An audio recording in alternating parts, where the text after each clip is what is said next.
I got out the whole thing of coffee for this one. I don't think I've wanted to kiss a version of Raphael this much since God of the Tides Raphael. I am so down bad for Sanctarch Raphael, and I'm gonna say something that is about as controversial as making MC and Caleb blood related for this event. I am so sorry, Caleb Girlies. They made stuff so awkward for you. At least with non-blood relations, we can have an excuse. I am a huge fan of, and I know this is gonna sound terrible, religious manipulation in media. Only in media, because it makes for good drama. This is also the best event music ever. Can they please release this music? Like I said before, I am such a sucker for religious manipulation in media, which I've been told what this card is basically. Why does this make me more horny than Intertidal Zone? There's something wrong with me. Like the idea of me as an empress bowing to Raphael is more arousing than Intertidal Zone. Anyway, the vessel exits the navigation tunnel and lands on the planet where the Empire's foundation of faith, the Sanctide Court, is located. I suppose since this is like an entire galaxy that MC is ruling, and I forgot its name already, a lower galaxy, I think? I suppose like it has different planets. The Sanctide Court is an entire planet? That makes it a little scary, I'm not gonna lie. Following the path while the court member serves as a guide, my attendants and I walk towards the tallest chapel on the planet. Stop. Nothing has happened yet. There is no drama for me to enjoy yet. Why am I smiling? Apparently this card is really long, like extreme dose. I didn't participate in Catch 22, which I somewhat regret. So, and this is also a card with 2 endings apparently. I need to get into character and stop giggling and gossiping to myself.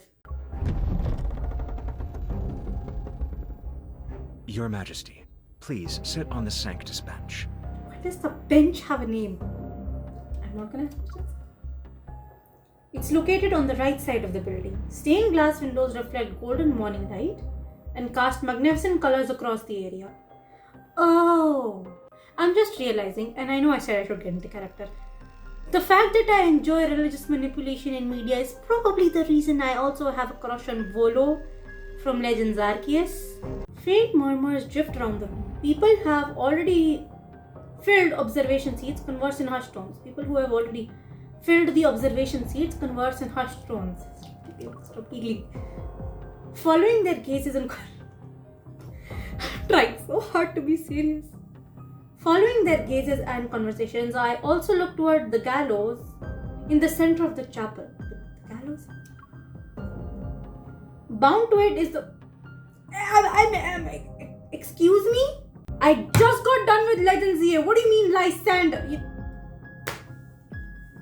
Bound to it is the previous monarch of the Cosmic Empire, Lysander. He is nothing more than a criminal now. A sinner. That explains that, but okay. Coincidentally, Lysander, the sound of footsteps echoes against the stone floor and the conversations around us immediately cease as the members of the Sanctide Court rise in unison. Should I stand up? I feel like I should stand up, but then my face will be caught with the camera and I look like one of those cartoon characters whose face you can never see. It's him, Rafayel I. Your quintessence. Stop giggling. Nothing has happened right now. I need to get in character. Or is this the perfect combination of Abyss Walker and God of the Tides? A white hood covers half of Raphael's face and as he... Will I ever get into character? A white hood covers half of Raphael's face as he steps through the light and onto the Sanctus bench. He slightly tilts his head to glance at me. I happen to meet his gaze. His indifference doesn't carry scrutiny. Yet on me it weighs heavy like a mountain. To say nothing of this stupid art crush right now, which renders me unable to read. I remain seated and make no effort to rise. He says nothing and sits next to me. This place is remote and hardly pleasant. I thought the Empress wouldn't grace us with her presence. As the Cosmic Empire's Empress, judging the guilty former monarch is also my duty. Raphael says nothing. He taps the edge of his chair, and the man standing in the center... God damn it. And so the trial... This is a trial? As the stellar ocean watches us, our faith in them remains unwavering. In accordance to the Stella Ocean's current incarnation, the Sanctarch, I, the presiding judge appointed by his quintessence, shall sentence Lysander, the former emperor of the Empire. Lysander incited interstellar warfare to satisfy his personal desires and misused Estispith. He is no longer worthy of the noble throne. Therefore, Lysander shall be exiled to a black hole, and no one will be sent to retrieve him. But Lysander tried to destroy all of Kalos with the ultimate weapon, and all he got was lost memory. Representatives of the Empire, do you agree with this judgment? In the Allure galaxy, the Cosmic Empire may command all visible authority, but the Sanctite Code controls the unseen foundation of faith, manipulating the very heartbeat of the Empire from the shadows, as religious organizations usually are. Ever since Raphael became the Sanctarch, the Sanctite Court's power has expanded to the point that it temporarily crippled the Empire's development. Jeez. Even though my reign as Empress hasn't been legitimized yet, facing the former Emperor's execution, I am nothing more than a bystander. Frankly, I have no reason not to agree. To ask me in such a pretentious manner, do I even have the option to disagree? I mean, the dude started war.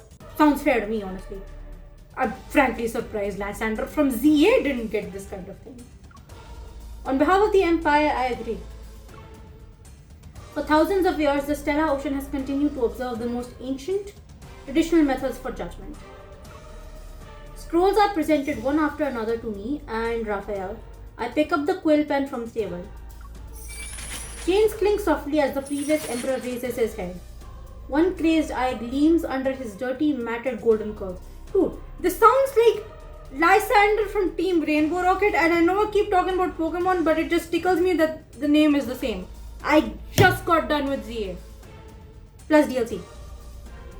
Lysander has the best battle music of all time. Okay, no, not all time. Professor Turo/Sada's battle music was also amazing. I never thought I'd be judged by lunatics and liars. Faith, gods, they're nothing but lies. That is the funniest voice I've heard in this game as of yet. And you, my young empress, Don't be. one day you will become nothing but a rotting corpse in the chapel. Can someone shut his mouth? The music stops when I pause to read lines and it's awkward as hell. His gaze grows increasingly frenzied, but those words have drained the last ounce of his strength. The iron chains binding him are his only form of support. That's your fate, not mine. No longer paying attention to his shouts, I lower my gaze and sign my name on the scroll. Have you ever killed anyone, Your Majesty? Does myself in tears of Romero sorry, don't look at me. It was a joke. Once blood stains your clothes, it's difficult to remove. That's barely a joke, man. I happen to have something I want to show you. Follow me, please. Okay. Raphael turns away. I'm right behind him as we leave, and the former emperor's mad laughter and curses. Damn it! The former emperor's mad laughter and curses still echo throughout the chapel. I don't look back. You could let me read, game. Raphael leads me to the garden at the end of the corridor. Next to a pristine fountain is a graceful sculpture embraced by the morning light. The Empress's coronation ceremony requires a new statue. I believe an occasion this special shouldn't be left to others. What am I missing? He lowers his head. With one hand, he lifts my chin to make me look at him. Stop! I'm not good at staying in character. Many have told me that amongst all the royal heirs, you are the most special. But their words have yet to ring true. Fragmented life drifts through the garden. It's as brilliant as the palace when... It's as brilliant as the palace was when I first met Raphael. This is not the first time. On that day, Raphael became the Sanctarch. Oh, As a royal heir, I stood in the Great Hall and looked at the young, handsome Sanctark. He stood under the dome painting that depicted the stellar ocean. Many have told me that Sanctark is skilled in the arts. But this sculpture...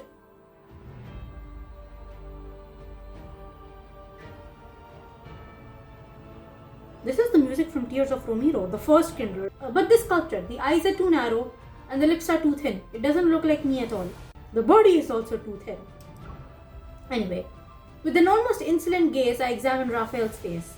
Then I turn around and pick up the carving knife that was set aside. I'll carve it myself. I have no carving experience whatsoever. You could say I've seen far too many statues of people. Raphael grips my hand and guides it to carve the statue's face. His grip is firm and unyielding. I feel as if I'm being controlled like a puppet.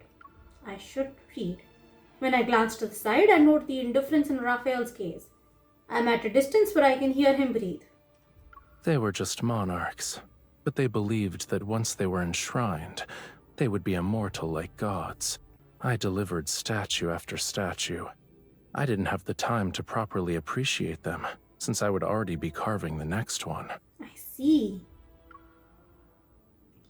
Raphael gently brushes away the dust from the statue's face with his fingertips. How long do you think yours will be displayed in the Great Hall? Oh, this is the Valkyrie statue from the trailer, isn't it? I hope. If we're actually counting, then the Sanctark must have quite a few sculptures. The faithful dedicated them to your quintessence, after all. But when people kneel before your statues, are they praying or readying themselves to be punished for their sins? The Sanctite court is nothing more than a symbol. To me, it doesn't matter who leads it. You only need to do your duties well. As for other matters, it's possible that they're beyond the Sanctite court's jurisdiction. Long live the Sanctark! Damn.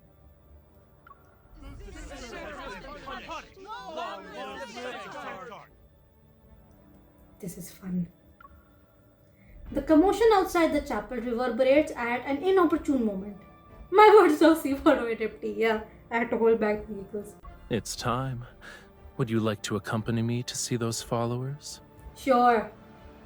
Irritated, I pull my hand from Raphael's grasp. That won't be necessary.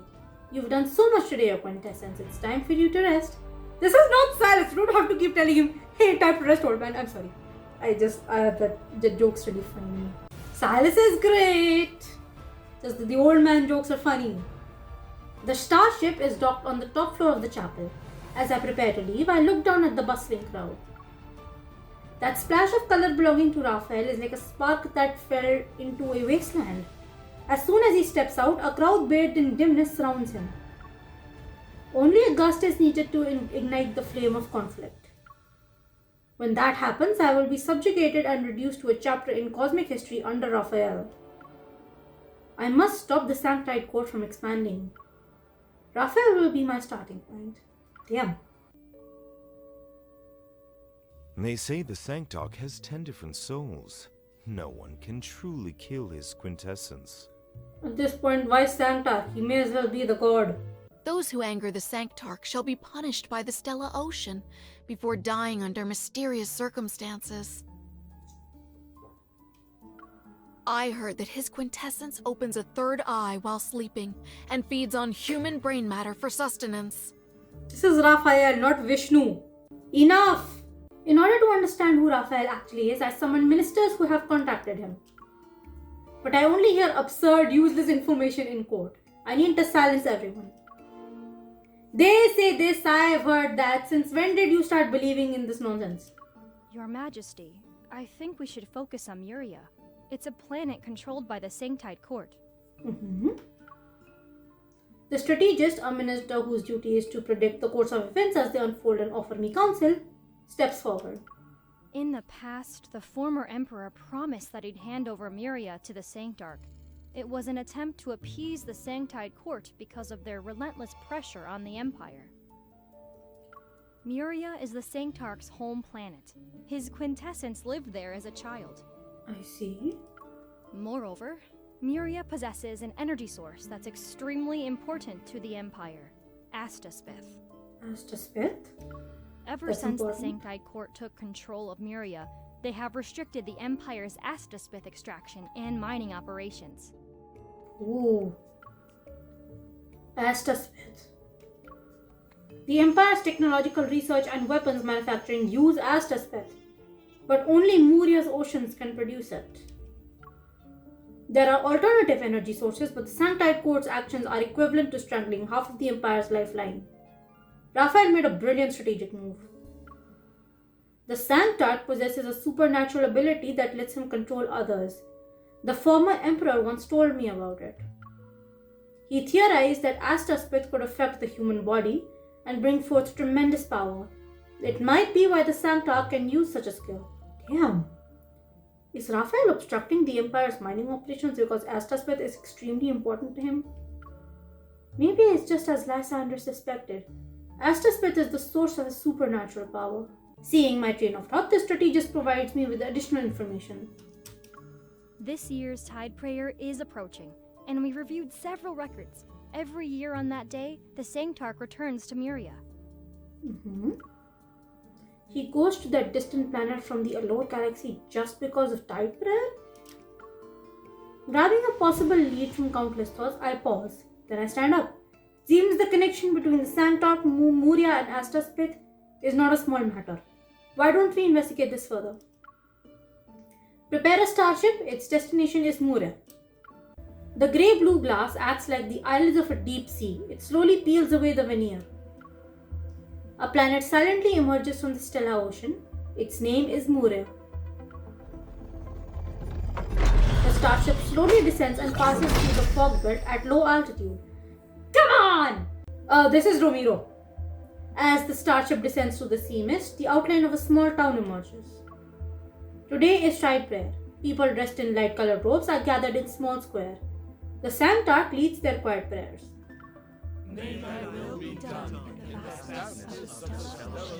Did I walk into a cult?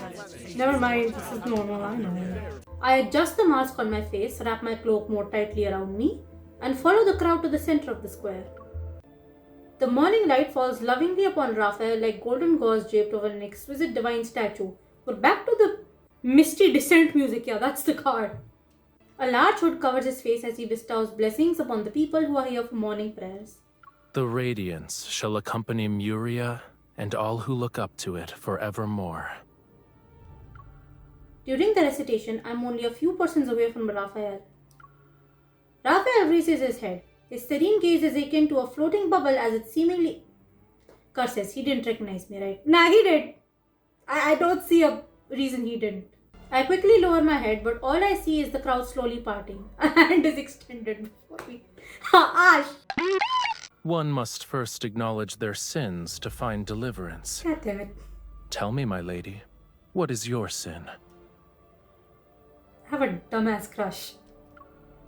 I'm here to seek the stellar ocean's protection. It is their duty.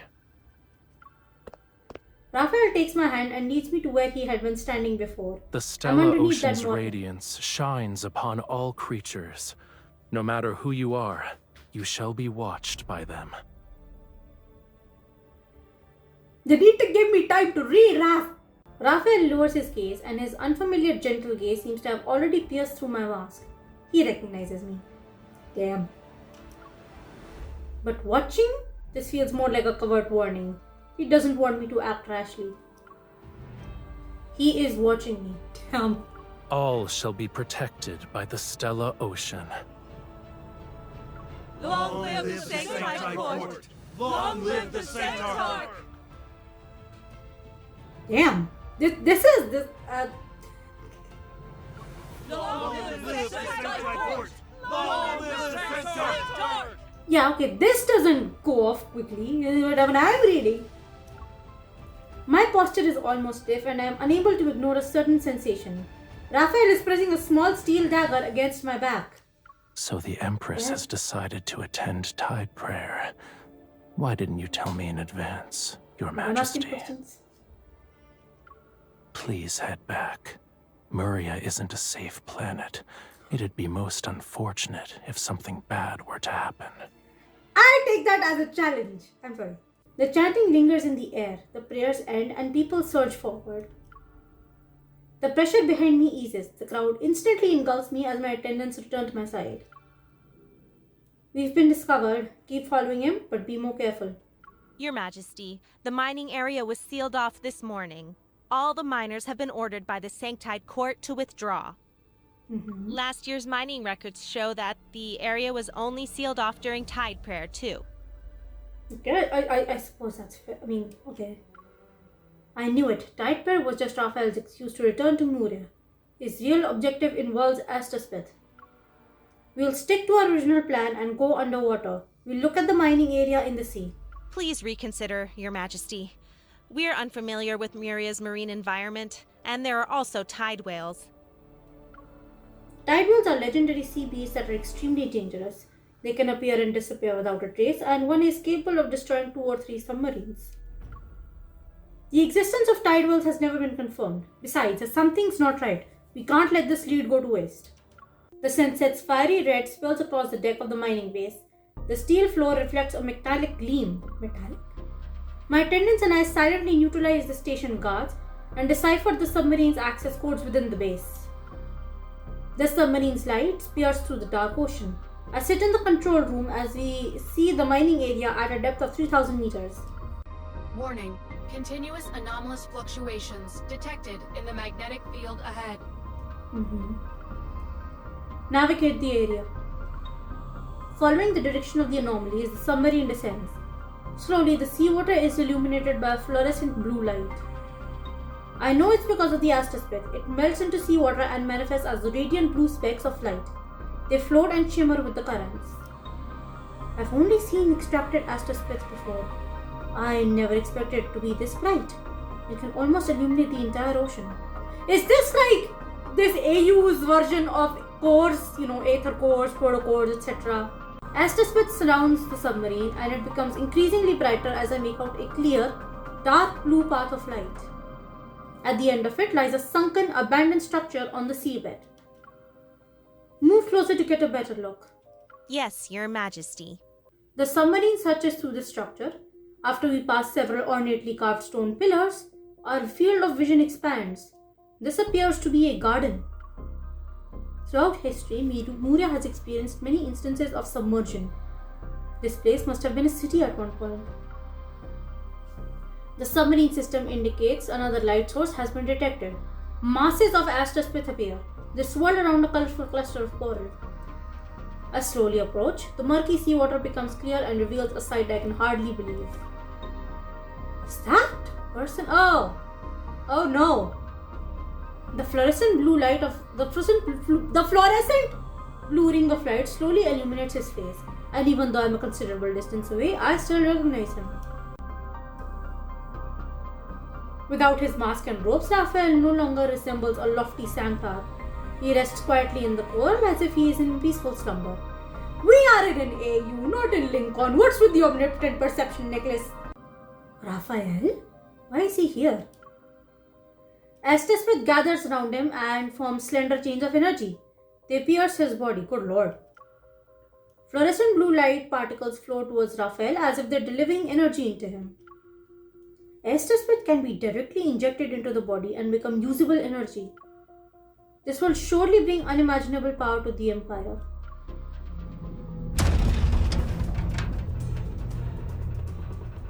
Before my gaze moves away from the sight, torrential roars shake the seawater. The radar is sending out alarms. A massive tail sweeps over the submarine and a ferocious sea monster bursts through the darkness. The Empire's submarine of the highest grade is destroyed just like that. Oh my god! Are my attendants okay? A tide whale? How is this possible? In the violent impact, I fall into the ocean. Although technology allows me to breathe underwater, I feel pain. Are my attendants okay that I have with me? The other people. Raphael is still there. In this critical moment, I don't have time to think about how he might be someone I'm supposed to kill. My instincts are to save him.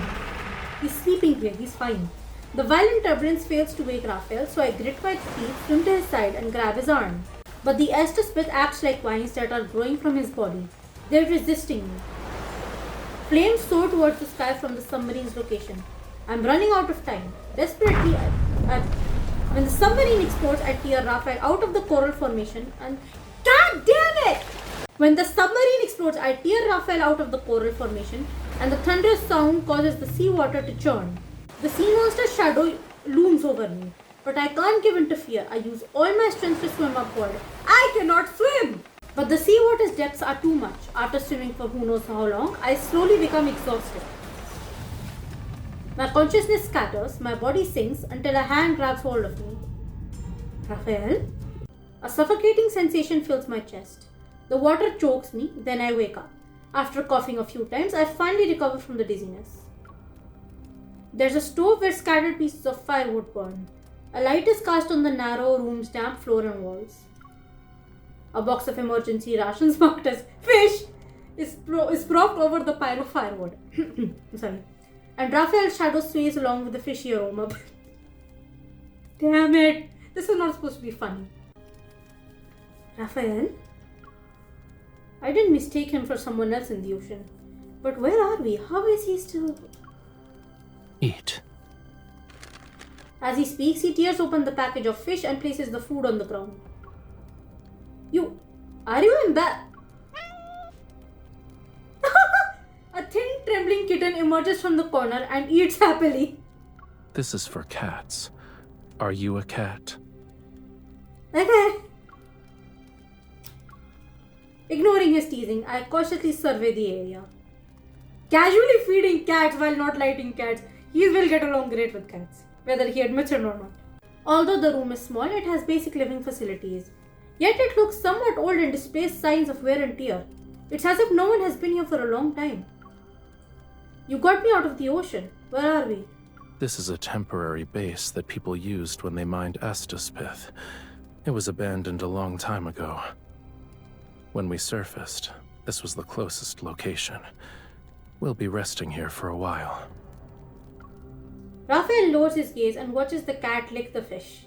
In any case, I just fished you out. What about my attendants? Yeah, that was the real concern here. I remove the locator from my waterproof cloak and open it. The signal sources marking my attendants have been disconnected. Oh no. I hope nothing bad happened to them. I hope they're not dead. I'd feel real bad.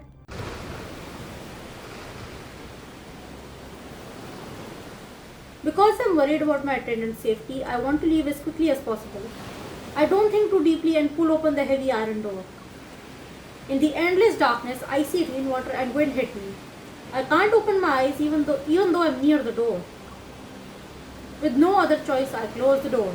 On God, You're the one who got disconnected. You're the one who got disconnected. On God, try to drown me in this hole. I cannot see. I'm sorry. Yeah, he said that I am the one who got disconnected. Elaborate. This place is far away from Muria's main island. We have to wait for the storm to stop before we can leave. Your people are alive on the main island. Even if they could rescue you, it'd take at least a day. Oh, that's comforting. Thank God no one's dead. So I have to stay here with him for now. But that's the least of my concerns. Back inside the base, I checked the mechanical blade hidden on my wrist as a precaution. If I wanted to kill you, you'd already be dead. Fair point. Being cautious never hurts. Ever since people started addressing me as Your Majesty, I've always had a weapon on hand. I also heard the Sanctarch experienced similar troubles. Heard? I thought you did a thorough investigation. Even though Rafayel exposed my purpose, I don't panic. He has countless people who can serve as informants, and this is his home planet. Finding out what we're doing would be a simple matter. You're bolder than I imagined. I warned you, and yet you still chose to follow me here. How else can a person uncover the most valuable of secrets if they don't venture into danger? Also, I was curious. It turns out the revered Sanctarch also has to absorb Estaspith to sustain himself. I'm pretty... this is the equivalent of protocore/aether core energy, right? In this AU. And Estaspith allows you to use those mystical arts, correct? People who know too many secrets don't live long. His words are threatening, but Rafayel acts as though he's the one being threatened. The color has drained from his face. Realizing dude, I'm reading my. The color has drained from his face in the blink of an eye. Damn. Realizing he's unwell, I cautiously sit up and move closer to observe his condition. I'm not sure if I'm seeing things, but there seems to be a faint blue specks of light on Rafayel's skin. Oh, the scales. As soon as I reach out to touch them, Rafayel grabs my wrist. It's not Ebday. Can't be doing that. You've crossed the line, Your Majesty. He stares at me and a streak of fluorescent blue light flashes in his eyes. It adopts a sharp edge. Oh dear God. That fluorescent blue. Smith has the exact same color. It seems my guess was correct. He's unwell. Perhaps it's because I interrupted him while he was absorbing energy. Puzzled by why I suddenly wanted to touch Rafayel, I retreat and pull my hand back. Don't misunderstand. I thought that if someone were to happen to you there, the conflict between the Empire and the Sanctite Court would only escalate. Assuming this conflict exists, why did you save me? I'm screw.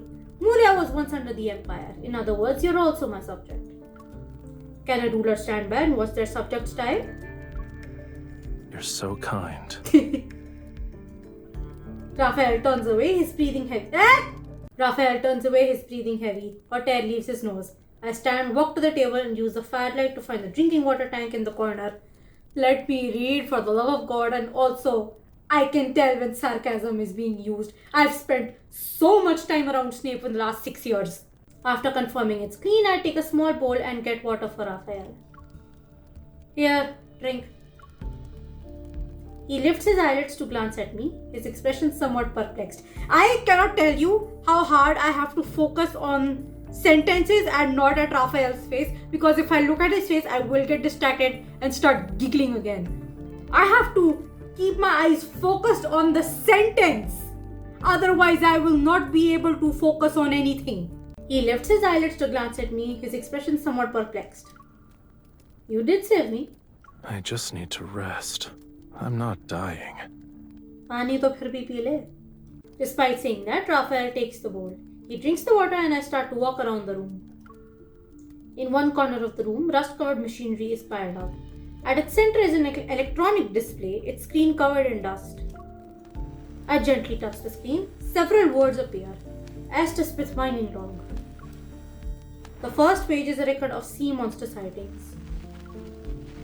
I didn't think the tide whales from legend actually existed. Many entities in those myths might be real. At some point, Rafayel moved behind me. When I turned, I almost bumped into his nose. His pupils and skin have returned to normal and the fluorescent blue marks have disappeared. He recovered, I suppose. Don't look. According to the legends, the Sanctarch eats raw meat, drinks blood, and sleeps with his eyes open. But judging by what I've seen today, that's not exactly accurate. Besides, the important things that do matter don't appear in myths.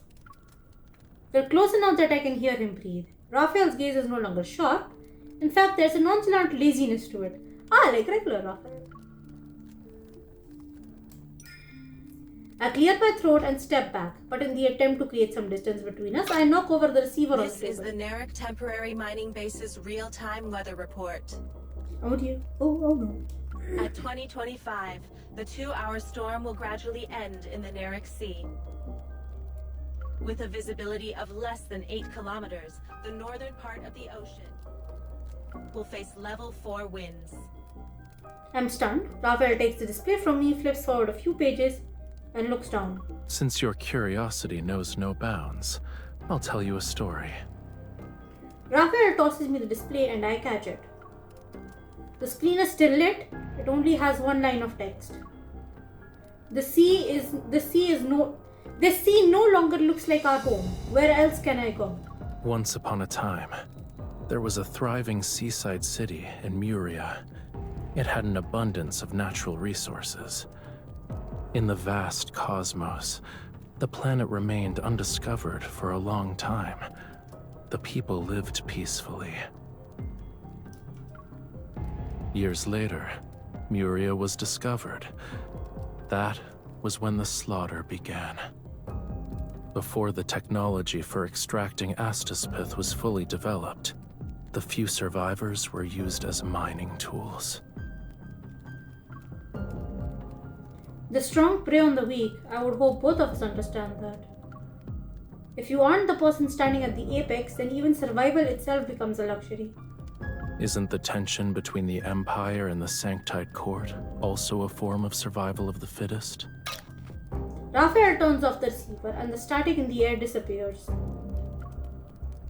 Is that why you want power? You don't want to be weak? You just refuse to be defeated. You just refuse to be defeated in this race. Or rather, you want revenge against the people who harmed this place. They've already paid the price. The execution of the former Emperor is one part of it. Opposing the Sanctite Court won't be beneficial. What does it make people? Noticing the implication behind Raphael's words, I go to a blank page on the display and draw a few lines.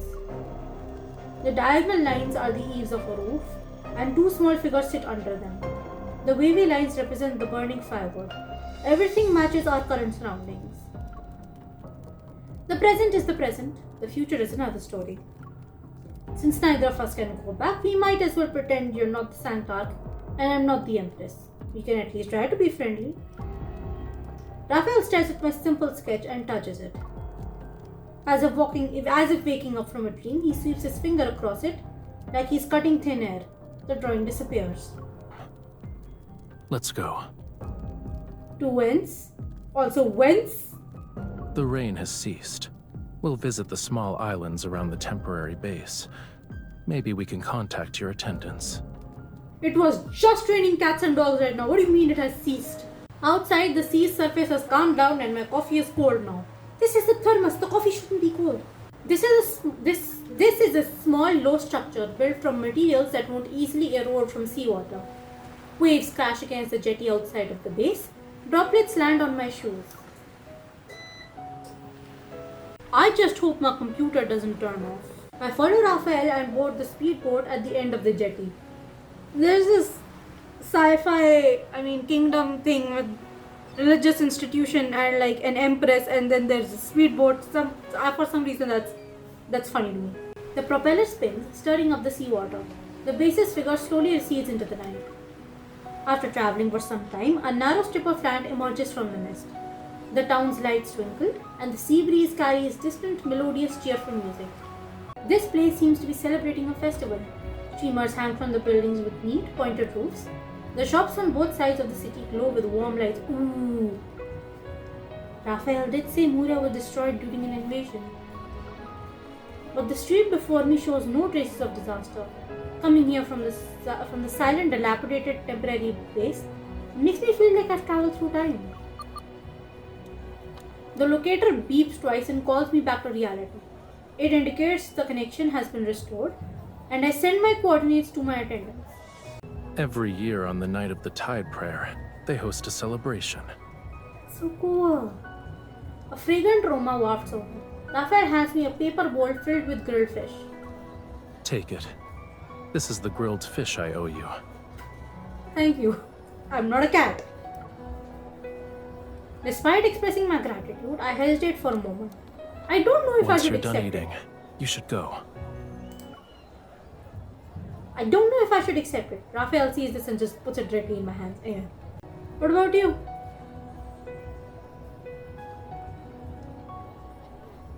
No one recognizing me is a rare occurrence.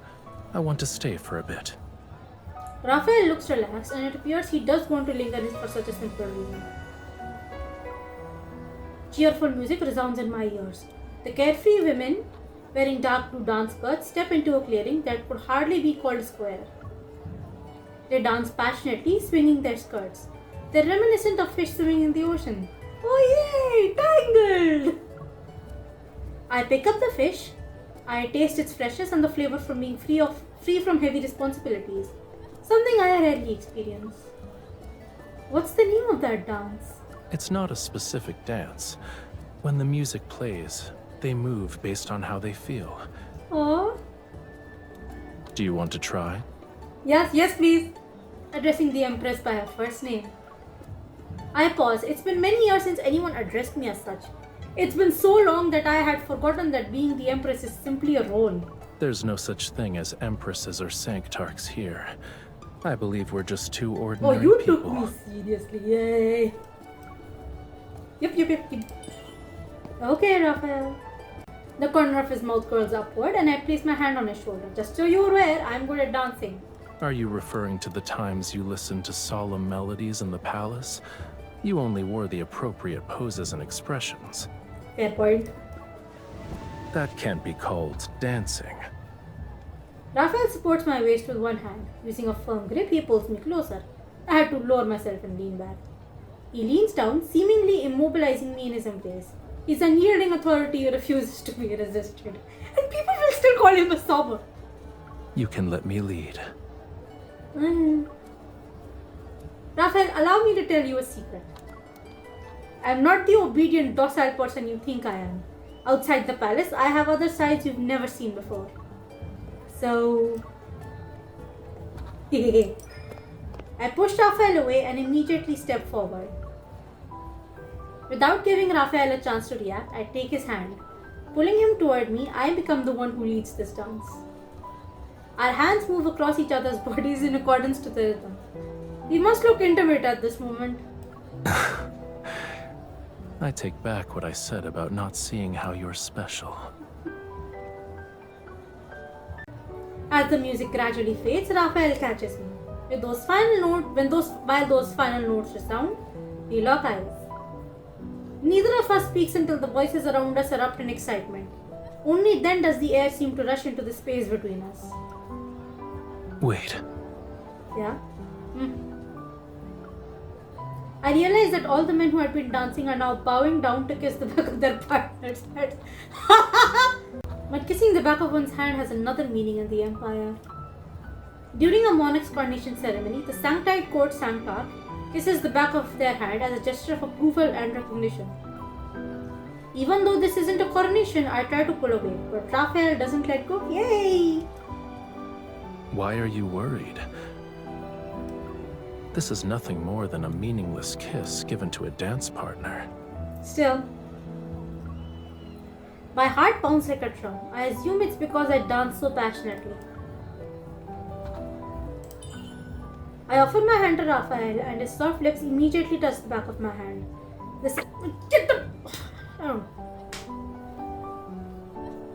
He kissed the back of my hand and it was nice. I'm just gonna leave it at that. For some reason, a thought appears in my mind. If there's anything that could commemorate these few seconds, it would be this kiss. The locator on my cloak vibrates. My attendants are sending me a signal. When the device starts ringing, it means they've found my location. They're on their way to take me back. My freedom has already come and gone. I feel a hint of regret. Do you want to stay here? No. Maybe like 5 more minutes. A thought involuntarily arises in my mind. In the time I have left, what else can I do with Raphael? My gaze falls on Raphael and I realize I shouldn't dwell on it. What I must do is wait for the moment when we part ways. This was fun! Following the crowd as it disperses, Raphael and I walk along the street heading towards the coast. The sea wind stirs and a chapel stands alone on the edge of a cliff. Shall we wait there?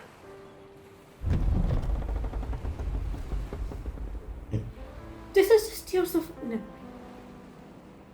We push open the chapel's heavy doors and sit on the pews. The dim light before the statue envelops us. The silent, boundless sea surges under the moon. When the time comes, I'll see my attendants' arrival through the window. The chapel is vast and the lights around us are faint. From the prayer room located in its depths, the intermittent voice of a devout person can be heard. Oh, divine Stella Ocean, I love someone who cannot love me back. Okay, what drama did I just walk into? Our families are locked in a bitter conflict. We're destined for different paths, so we can't be together. Please forgive me for my sins. I fell in love with her. Please forgive me for my sins. I kissed her and touched her body. Why are you here? Go get the girl. Stop apologizing. Just go get the girl you like. Please forgive me for being unable to suppress my love for her. Even now, I can't forget her. Go! What was the name of Applejack's parents in My Little Pony? The voice stops and the chapel falls silent. But his prayers linger in my ears. They turn into thoughts I can't ignore. How will the Sanctite Court deal with such a sin?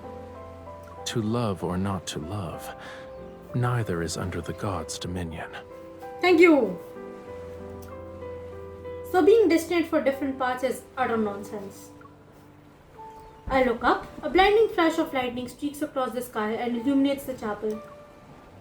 It's going to rain soon. In that brief radiance, I look at Raphael.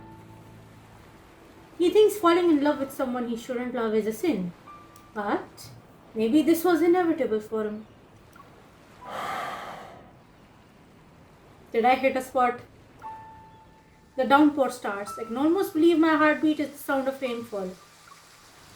Using the heavy rain to drown out my racing heart, I move an inch closer to Raphael. In that quietness, Raphael watches me for a long time. Then he gradually leans in until our bodies are pressed together. Can I read? Thank you. I see my reflection in Raphael's eyes right before our lips touch. Already? Perhaps he no longer sees an inexperienced empress. Rather, there's only a woman he still wants to be close to after stripping away every identity. It's time. God damn it. You should leave. The locator continuously emits a sound as if it reached the end of a countdown. Muria's climate is unstable. It's common for certain downpours to come as quickly as they go. When I leave the chapel, the rain has eased. On the holographic map, the spacecraft that's here to pick me up is descending nearby. Brushing away my windswept hair, I look at Raphael as a harsh light blazes behind me. I watch him move closer to the shore one step at a time. Worry clenches my heart. Raphael, the sea has... Waves at least 1,000 feet high crash against the land behind him. He watches me from a distance. I don't really want you dead anymore. Life actually feels interesting when you're the Empress. A tide wave leaps out of the water, its massive shadow enveloping me and the spacecraft. Raphael falls backward into the sea. Then the tide wave crashes into the ocean with a thunderous roar. I chase after them. Raphael's figure stands on the departing sea creature as it leaves behind waves reminiscent of mountain ridges on the water's surface. Damn. So Raphael and the tide whale aren't enemies. That night in Muria feels dreamlike and ethereal.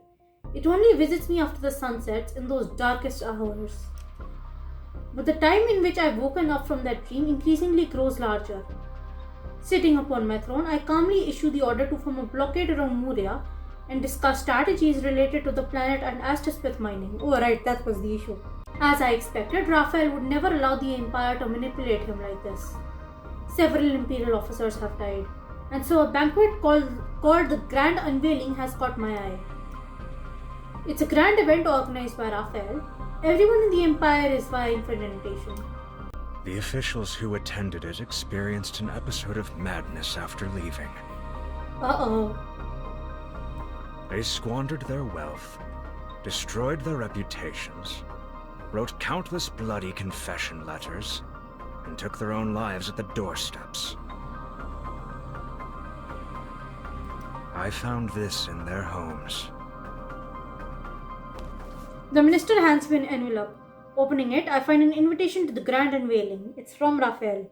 Uh-oh! The Sanctarch organized this banquet and invited the Empire's most powerful ministers who wielded real authority. Their wealth and reputation are secondary. What matters is the armies under their command. The Sanctite Court can't match the Empire in military strength. They need troops to break through the blockade. First, he used the Tiger as a pretense to absorb Aztespeth. Now he's using banquets to gather forces so he can fight the Empire. Raphael, you're using the same old tricks. A general standing in the Great Hall steps forward and presents a dagger in an ornate sheath. Your Majesty, this is a dagger forged from Aztespeth. Please accept it for your protection. The Sancti Court shall inevitably challenge us someday. I hope you'll prioritize your safety. I draw the dagger halfway. A fluorescent blue light shimmers on the sharp, cold blade. Excuse me, Ayan. Blue dagger? If this is what I think it is, how does it keep coming back?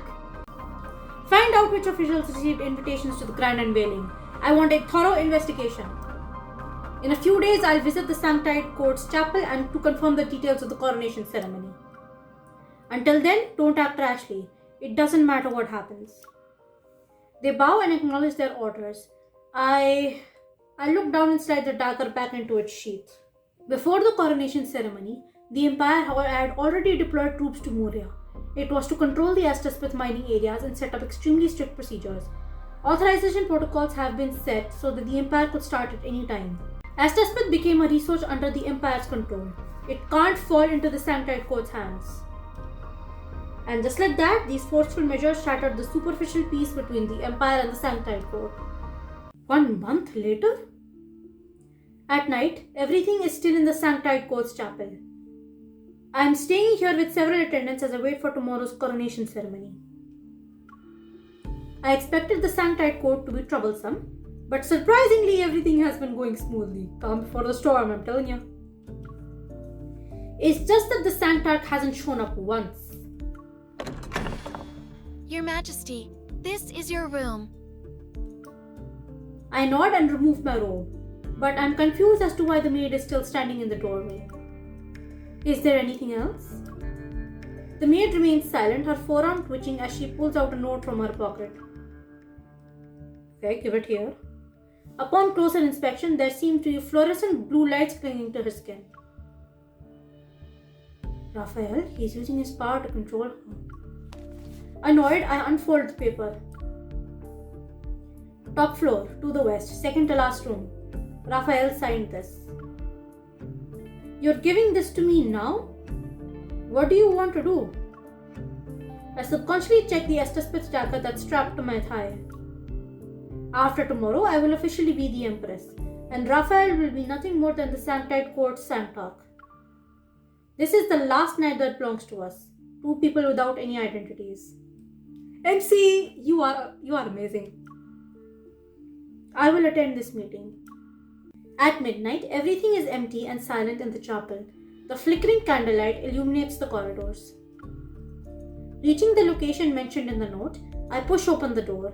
The starry sky enters my vision and there is an airship beside the launch platform. Under the starlight, Raphael stands quietly in front of it.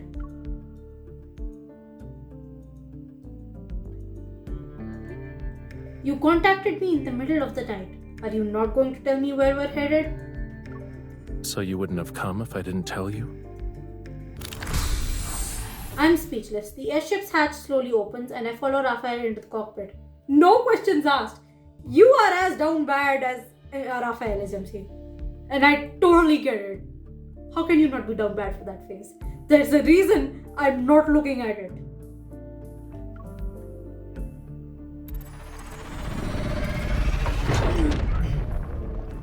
The instruments glow dimly as he skillfully operates the various controls. You're not even worried about the possibility of me kidnapping you.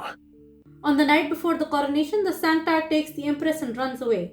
It doesn't sound like kidnapping. It's almost like... We're eloping? Yeah, that's right. It sounds more like one of those things. We're settling a personal vendetta. The passage grows narrower. I watch the coordinates blink as the navigation system shows that we're approaching the border. A realization dawns on me. Are you taking me to the interstellar fortress? You're clever. The interstellar fortress acts as a barrier. It's a sentinel standing in front of the Deepspace forbidden zones. Beyond it, the area is filled with turbulence and debris. It's extremely dangerous for flying spacecraft to navigate. If you're scared, you can still change your mind. You're here, why should I be afraid? Even so, I immediately take the safety equipment inside the spacecraft. Don't worry. I'll bring you back safely so others won't think we actually eloped. Okay.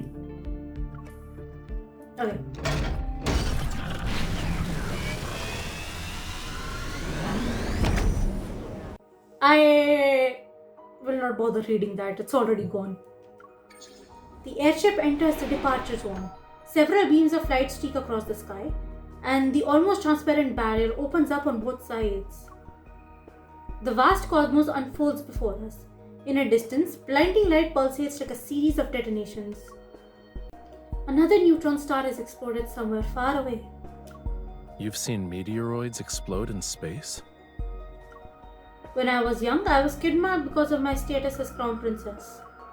They took me and fled, since they chose only to use hidden interstellar routes. I saw it once during the journey. I thought you were well protected since childhood. It's because the danger was always lurking. Special protection was par for the course. So what happened? I finished them off personally. Wow. I love FC so much, so badass. Like, oh my god. You must repay any grudge, huh? In a way, you're just like me. Sit tight. My hands are cold!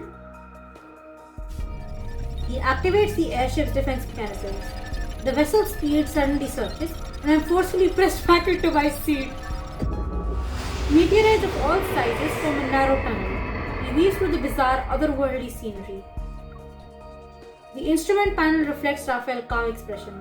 Amid the violent turbulence, he pilots the airship and breaks free from this obstacle-filled galaxy. The vessel escapes the torrent and enters an ocean of stars. What is this place? It's as if we have fallen into a pure pool of water under the setting sun. A purplish-red nebula forms two wings against the cosmic canvas. It's like a dancing butterfly. The Butterfly Nebula is the result of two meteoroids colliding. It's hidden behind the turbulence, and it's impossible to see unless you pass through the chaos. Tomorrow is your coronation ceremony. I think you should have a good gift.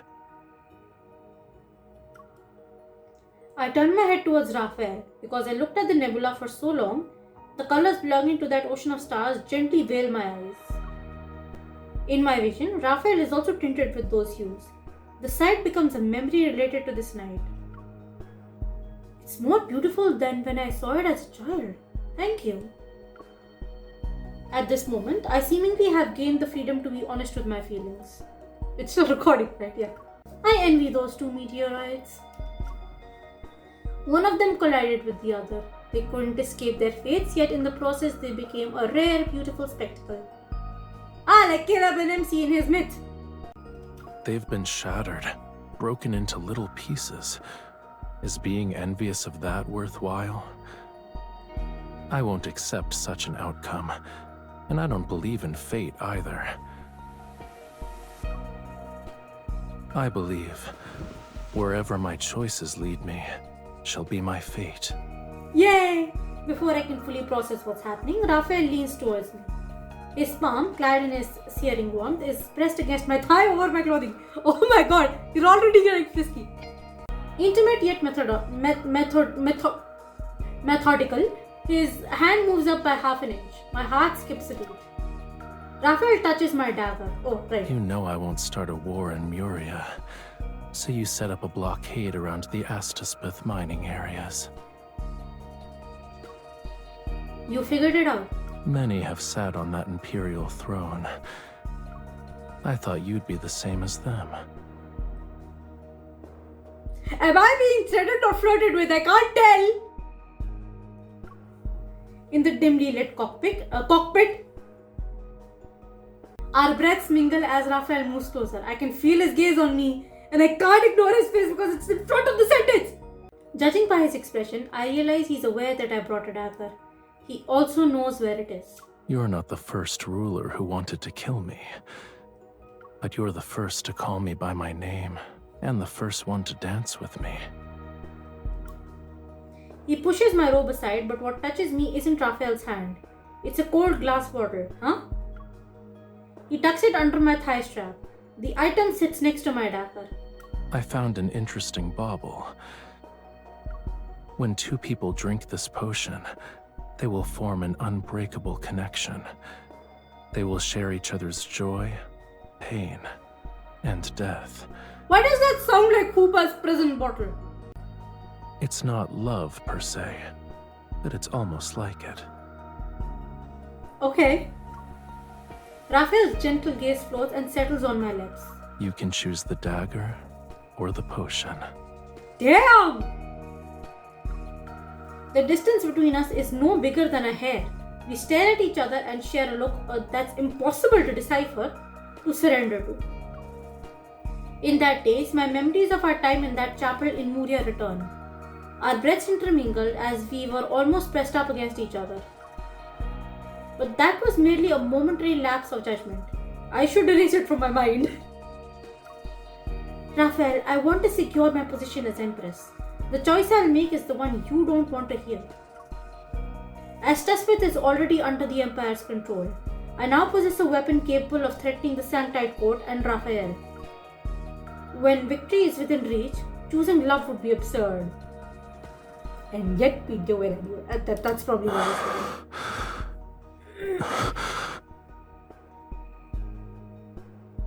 Oh no! I upset him. Raphael averts his gaze and moves back to create an appropriate distance between us.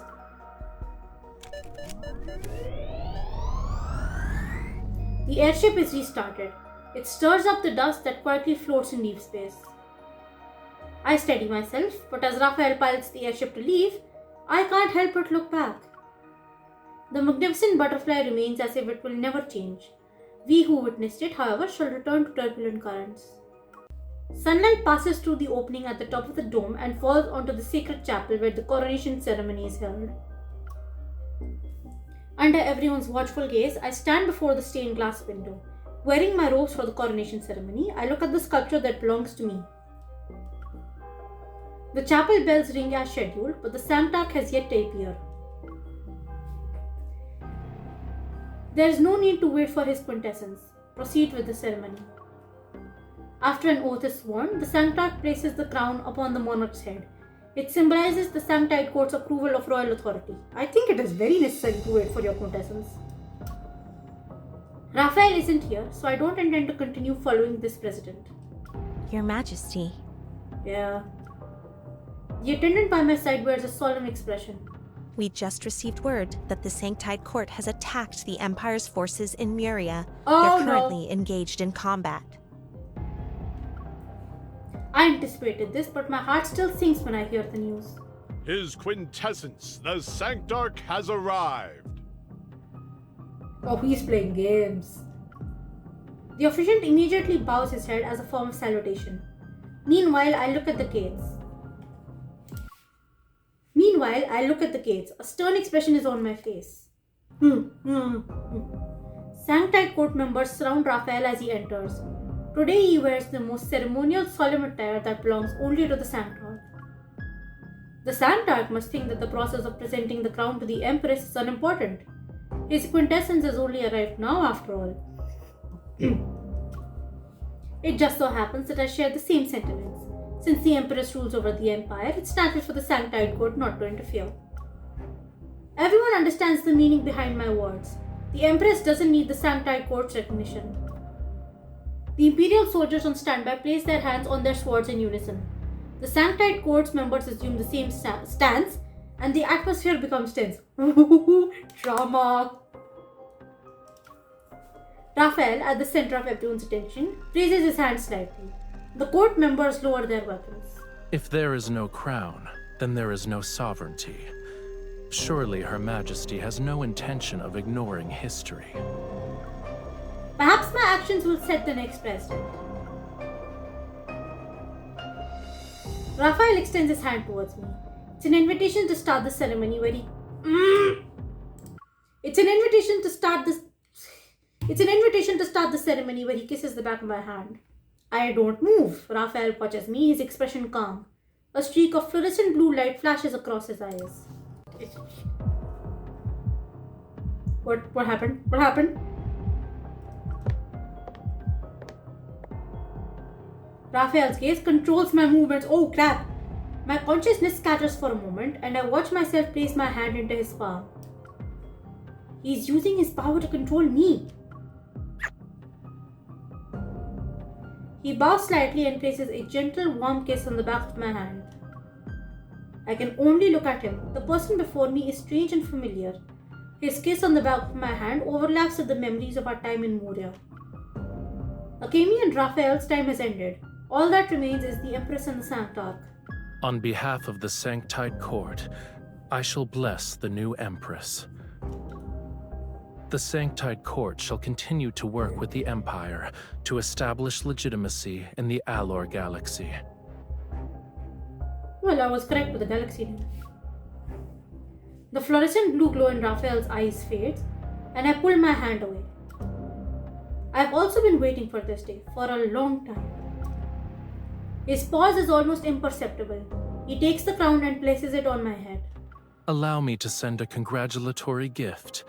I would like to formally invite the Cosmic Empire's Empress to the Grand Unveiling Banquet.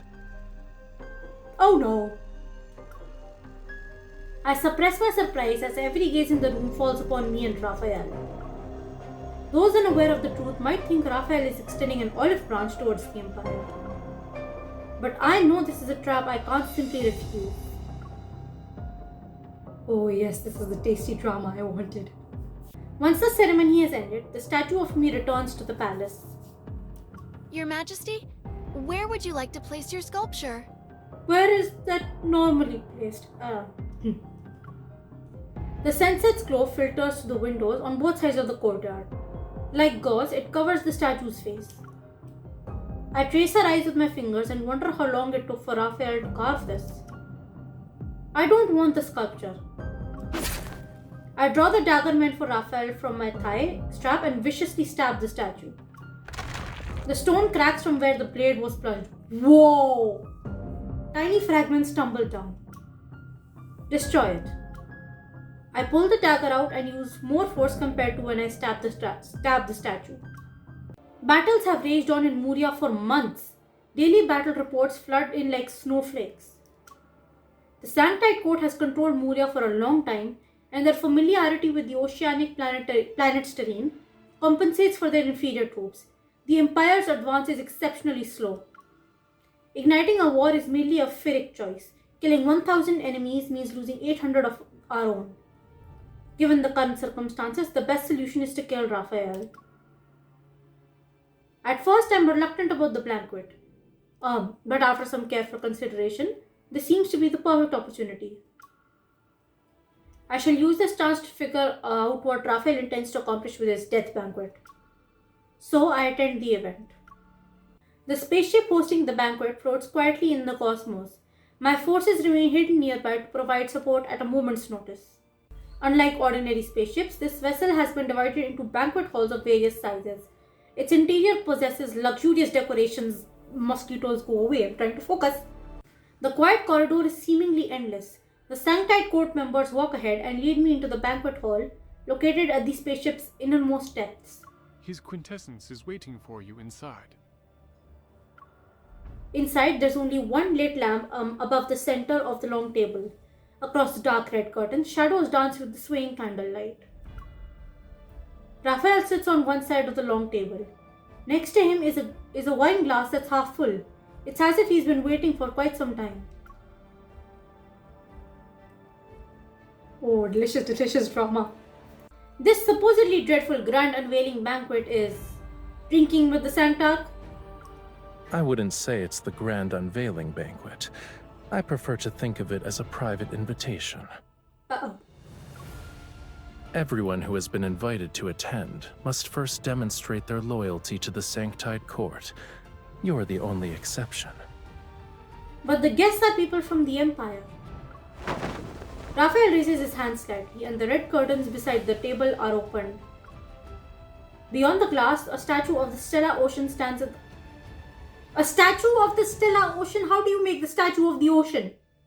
A statue of the Stella Ocean stands in the center of another dimly lit banquet hall. Boxes of gold, silver, and jewels lie at the foot of the statue, their scattered reflections fragmenting solemn lines until they are barely recognizable. Some imperial ministers are devoutly reciting their prayers before the statue. I didn't force them to do anything. Oh. I told them to attend the banquet and offer their most prized possessions. Then, they can gain the Sanctide Court's favor. Oh, Once the war in Muria ends, they can become members of the Sanctide Court. They'll possess a status that's far more superior to an imperial citizen's. The people of the Empire might revere them. Oh, you will. They suspected that I had killed quite a few attendees here. Yet, when it comes to the taste of power, they were willing to betray their country. Raphael walks up to the glass and looks at the people on the other side. He seemingly enjoys their greedy behavior. You keep the useful ones who happen to hold high positions in the Empire, convert them to your cause, and use them to undermine the Empire's rule. You extort riches from those who aren't useful to you. Your tactics are more ruthless than actual warfare. He turns, picks up a wine glass, and hands it to me. Why is it lagging? Since this is a banquet, let's have a drink first. I am not drinking that. I ignore the glass and don't look at him. I am not drinking that. Constantly targeting each other will only ensure mutual destruction, but we can change our approach. For example, we can cooperate. The Sanctide Court controls Estaspith. Cooperation will be difficult when there is a conflict of interest. Yeah, well, at least I assumed the right sentence. As soon as I turn to leave, an irresistible force controls me. A fluorescent blue rises in Raphael's pupils. You... My people are outside, Raphael. No one wants to see a fight to the death. If anything, I'm your best choice. My sincerity is eliminating traitors in their quest for power. Do you actually need those who forsake the Empire for small favors? I watch myself pick up the glass. I drain it in one go. Oh no! Everything seemingly becomes hazy. I can't even clearly see what's in front of me. There was something in the wine? Yeah. Where are you taking me? It'll be over soon.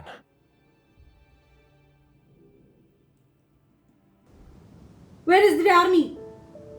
Oh. That explains a lot. Welcome to my private domain, Your Majesty. Holy... Stop lagging! What did you do at the banquet? The guests demanded miracles. They got what they wanted.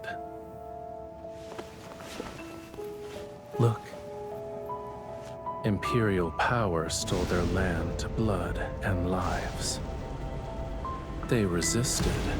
However, faith can make them willingly offer up those things.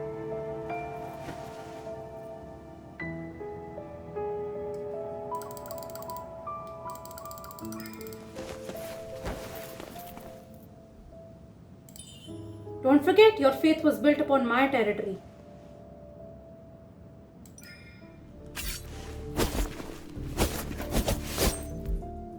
MC is so cool. You've witnessed my choice. You can either submit to me or die by my prayer. Will my death benefit you?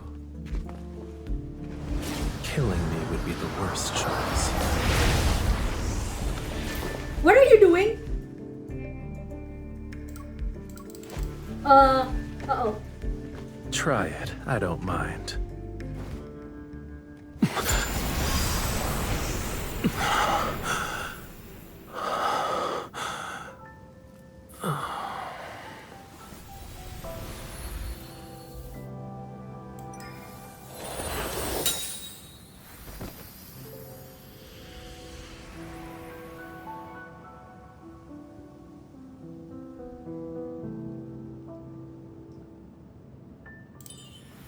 I didn't mean to. Hey! Why scare me? You know reversing the drama. You used your power to trick me? Look at her pout. I let you see your own heart, didn't I?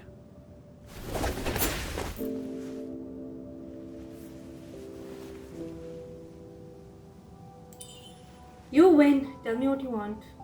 To make me submit, you need more than power.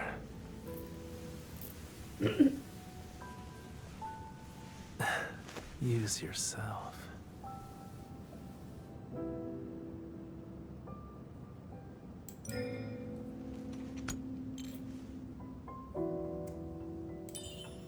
If you want me, then you have to give up yourself to me too. Did I read that sentence correctly? I don't care, I'm very distracted.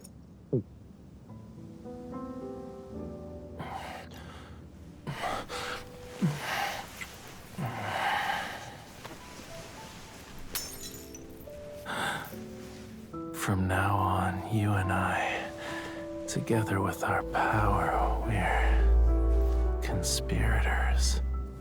Oh my god.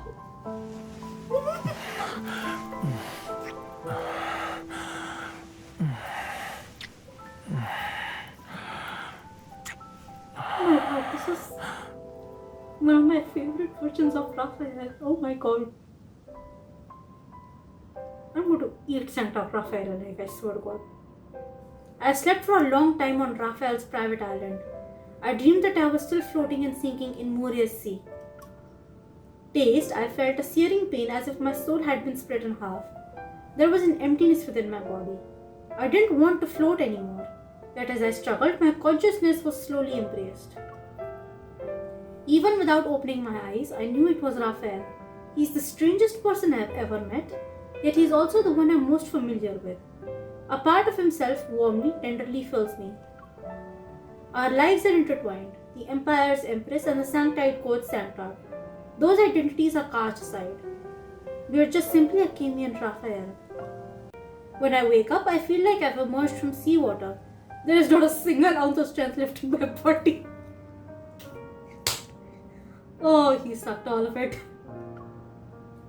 The morning light in the cosmos is more tranquil than the water's surface. It streams in through the portholes to quietly announce the arrival of dawn.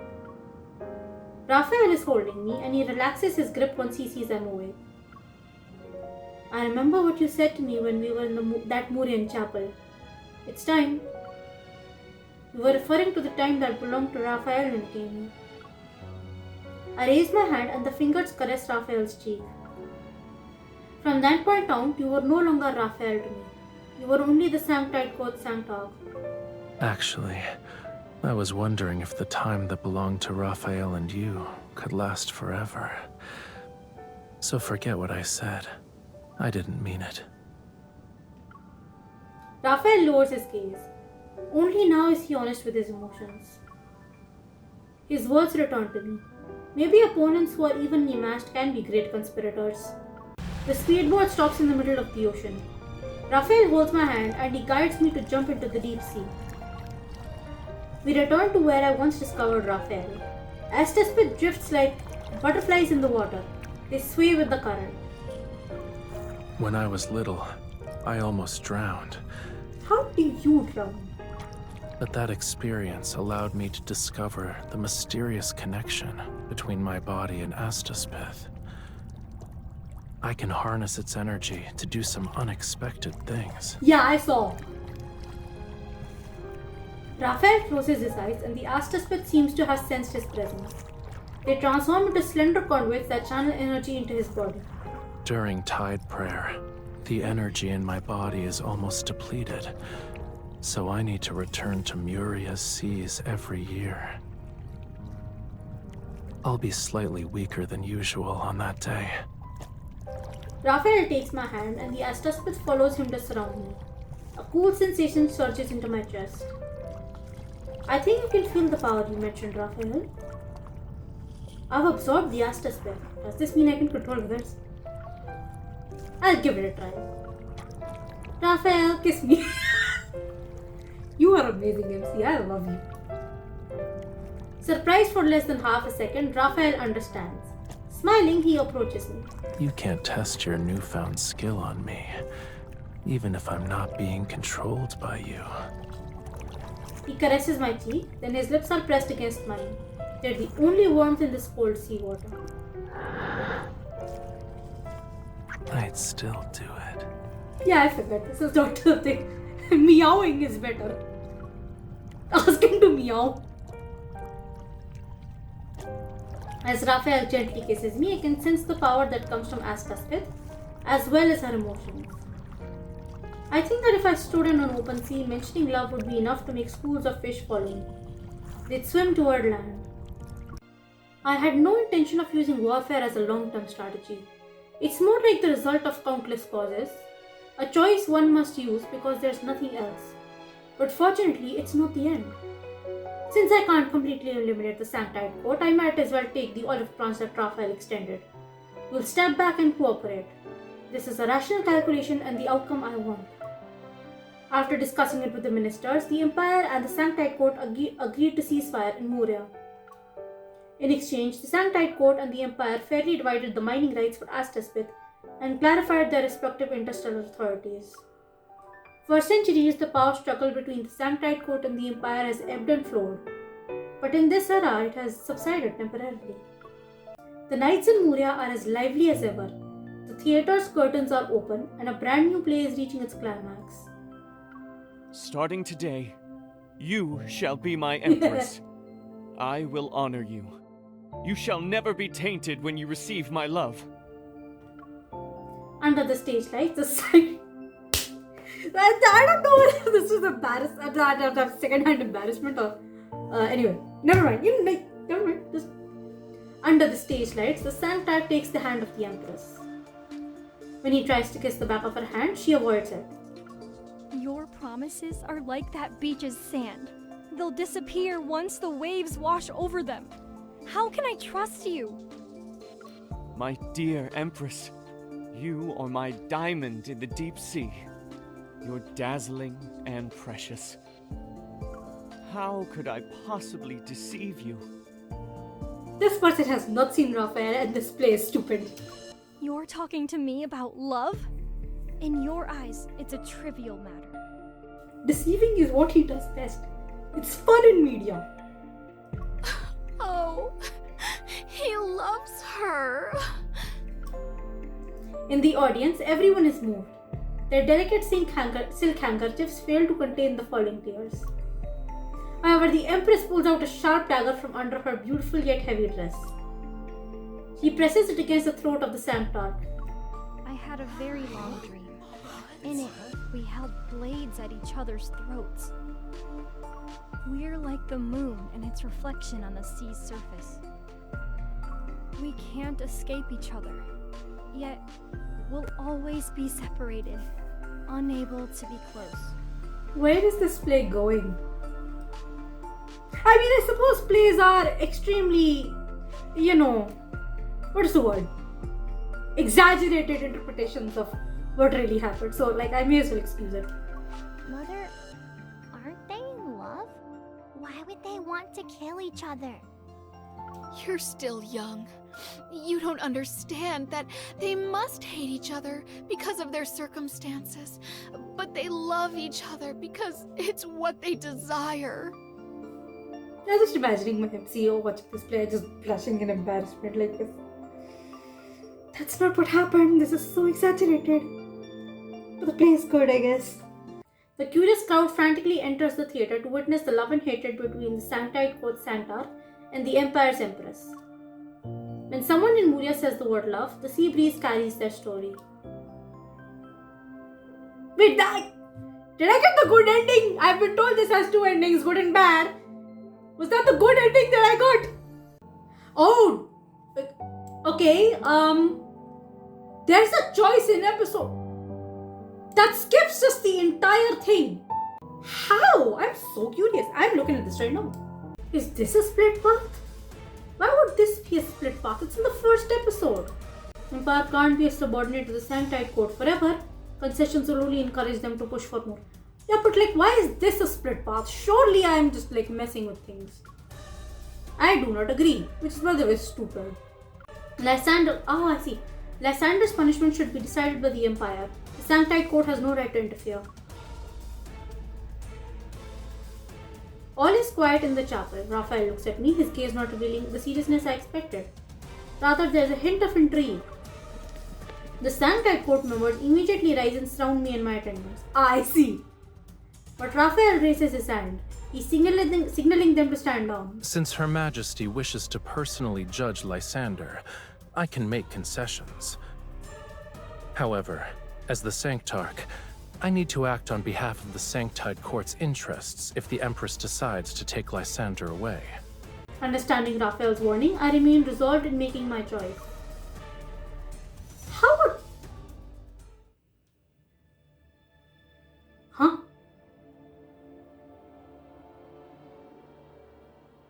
Holy, what the... I still remember the sunlight on the day I left the chapel. Resisting the Sanctite Court was easier than I imagined, but making the choice wasn't difficult. The real challenge lay in the consequences. I used all my resources in an effort to find the Sanctite Court's weakness, or rather Raphael's weakness. I set my sights on Raphael's home planet, Muria. That's where Astaspeth, the most important resource to the Empire, was located. When I attempted to control it, the Sanctite Court immediately declared war against the Empire. This protracted conflict consumed nearly half of my life. What? Unfortunately, what I learned during that time happened while I was trapped in the depths of the chapel. Huh? Sometimes I wonder if things would have been different, assuming the Sanctarch and I stayed in contact. Maybe I would have gotten the chance to sit down and talk with him. But the wheel of history only moves forward. Even though I'm someone caught up in this momentum, I will still do my best to fulfill my duty as an Empress. Except from the Empress's job. What? Oh my god! I mean, if I had resisted them in the first episode, that's it. That's the end of the card immediately. Oh my god. That's kind of scary, I'm not gonna lie. I feel like my outro for every video at this point used to be, I need to go to the bathroom every single time because I consume so many fluids while I'm recording. So yeah, like I said, it's more than a little terrifying that if you oppose the Sanctite Court in the first episode itself, that's it, that's the end. Holy crap! This is a good choice that it just ends if you take the wrong choice, because like one of the things I hate in games is like you take a choice and then there's just no consequences for your actions. Everything is the same. This is the reason I love Tamagotchis so much. I want there to be consequences for not taking care of my little guy. The consequence being death. So this is good. This was a great card. This Throne of Eros event is like actually amazing. So people are complaining that it's not spicy. This was significant. This made me, Sanctarch Raphael made me significantly hornier than Intertidal Zone Raphael. That I was significantly hornier for religious manipulation. Why does my brain work like this? I hope you enjoyed the video. I will see all of you in the next Love and Deepspace event. Bye everyone. Have a nice day.